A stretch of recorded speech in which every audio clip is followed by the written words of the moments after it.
सिलीगुड़ी में street dogs को कब मिलेगा आश्रय। नमस्कार, मैं रियांशी और आप देख रहे हैं खबर समय। सिलीगुड़ी का झंकार मोड़ हो या बर्धमान रोड, जिला अस्पताल हो या मेडिकल कॉलेज अस्पताल, हाट बाजार हो या फिर कोई भी स्कूल कॉलेज, इन जगहों पर अगर आप देखें तो इधर उधर घूमते आवारा कुत्ते जरूर दिखाई देंगे। ये कुत्ते शहर की उस सच्चाई को दिखाते हैं जिसे अक्सर नजरअंदाज कर दिया जाता है। दिन भर भोजन की तलाश, रात को सुरक्षित जगह की खोज और हर समय अनिश्चित जीवन।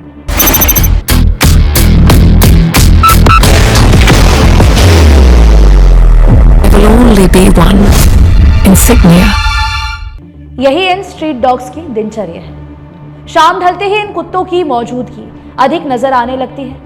असल में ये वही समय होता है जब शहर की हलचल कम हो जाती है और ये बाहर निकलकर अपने लिए जगह तलाशते हैं। बस्ती क्षेत्रों में इनकी संख्या इसीलिए अधिक दिखती है क्योंकि यही इलाके इनके लिए थोड़ी बहुत सुरक्षा और भोजन का सहारा बनते हैं। डर का माहौल इंसानों में होता है, लेकिन ये डर कुत्तों के आक्रामक स्वभाव से ज्यादा प्रशासनिक विफलता का परिणाम है। कुत्तों के बारे में कहा जाता है कि वे बेहद वफादार होते हैं। यही वजह है कि हजारों परिवार आज भी उन्हें अपने घर का सदस्य बनाकर पालते हैं। सिलीगुड़ी में भी ऐसा एक बड़ा वर्ग है जो कुत्तों की सेवा करते हैं, उन्हें खाना देते हैं और बीमार होने पर इलाज कराते हैं। लेकिन इसी शहर में बड़ी संख्या में ऐसे डॉग्स भी हैं, ऐसे स्ट्रीट डॉग्स भी हैं जिनका ना तो कोई घर है, कोई जिम्मेदार नहीं है और ये कुत्ते आवारा नहीं बल्कि मानव व्यवस्था द्वारा छोड़े गए एक जीव है। इन कुत्तों की संख्या बढ़ने का कारण उनका स्वभाव नहीं बल्कि नसबंदी, टीकाकरण और आश्रय की कमी है। जब कुत्ते भूखे होते हैं, बीमार होते हैं या डर के माहौल में जीते हैं, तब उनका व्यवहार भी असामान्य हो जाता है। कुत्तों के काटने की घटनाएं इसी उपेक्षा का नतीजा है। बाहर की भागदौड़ अब नहीं तोड़ेगा आपके घर का सुकून। SBM गोल्ड UPVC विंडोज, आपके घर का सुकून। जिला अस्पताल और मेडिकल कॉलेज अस्पतालों में इलाज के लिए पहुंचने वाले लोग इस समस्या की गंभीरता को दिखाते हैं, लेकिन समाधान अब तक शायद अधूरा ही रहा है। कुछ वर्ष पहले सिलीगुड़ी नगर निगम ने आवारा कुत्तों की नसबंदी और टीकाकरण के जरिए उनकी संख्या नियंत्रित करने की कोशिश की थी। हालांकि बता दें कि ये पहल सही दिशा में थी और लगातार ये पहल चल भी रही है, लेकिन कुत्तों को हटाना शायद से समाधान नहीं। बहुत सारे लोगों को आपने ये भी कहता हुआ सुना होगा कि लगातार संसाधनों की कमी को देखते हुए कुत्तों को यानी कि स्ट्रीट डॉग्स को रास्ते से हटा दिया जाए या फिर उनके लिए विभिन्न जगहों पर शेल्टर खोल दिया जाए। लेकिन शायद कुत्तों को हटाना समाधान नहीं बल्कि उन्हें संरक्षित करना ही स्थायी उपाय है।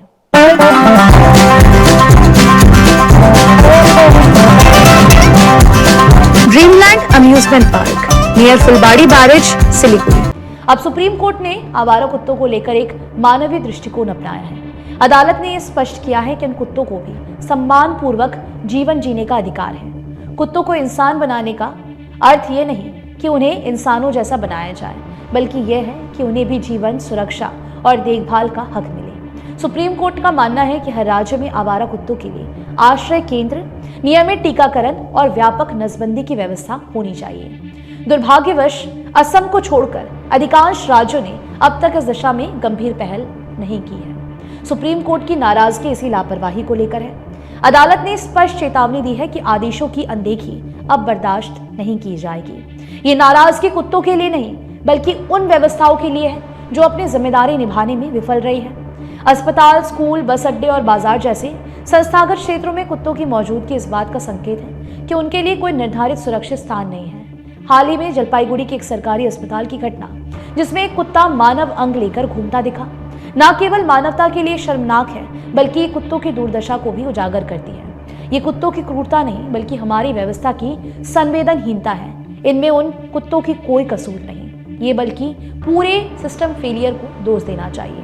इसी वजह से सुप्रीम कोर्ट ने निर्देश दिया है कि संस्थागत क्षेत्रों से कुत्तों को हटाया जाए, लेकिन उन्हें हटाने का मतलब सड़क पर छोड़ देना नहीं बल्कि सुरक्षित आश्रय देना है। अदालत का उद्देश्य कुत्तों को दंडित करना नहीं बल्कि उन्हें और इंसानों दोनों को सुरक्षित रखना है।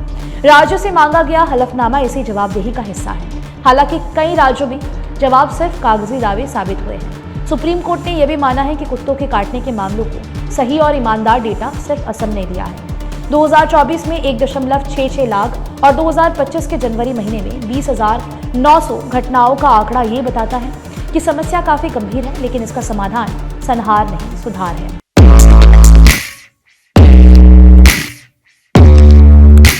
मनोकामना हॉस्पिटल, इस्कॉन मंदिर रोड, सेवक रोड, सिलीगुड़ी। अब सवाल ये नहीं कि कुत्ते कब इंसान बनेंगे, बल्कि ये है कि इंसान कब जिम्मेदार बनेंगे। सिलीगुड़ी समेत पूरे प्रदेश में चुनावी व्यस्तता के कारण प्रशासन का ध्यान फिलहाल इस मुद्दे से भटका हुआ है, लेकिन कुत्तों की जिंदगी चुनाव नहीं देखती। वे हर दिन उसी सड़कों पर जीते हैं जहां हम गुजरते हैं। अब देखना यह है कि सुप्रीम कोर्ट के सख्त रुख के बाद क्या सरकारी वास्तव में संवेदनशील और स्थायी समाधान की ओर बढ़ती है, या फिर ये मुद्दा भी फाइलों में दबकर रह जाएगा, क्योंकि सवाल सिर्फ कुत्तों का नहीं, हमारी इंसानियत का भी है।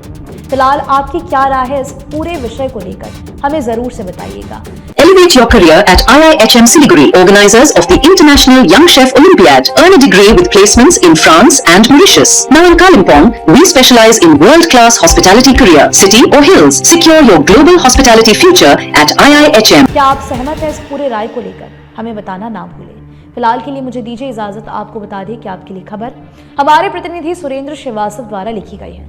आप हमारी खबरों को YouTube पर भी देख सकते हैं। हर समय खबर समय। धन्यवाद।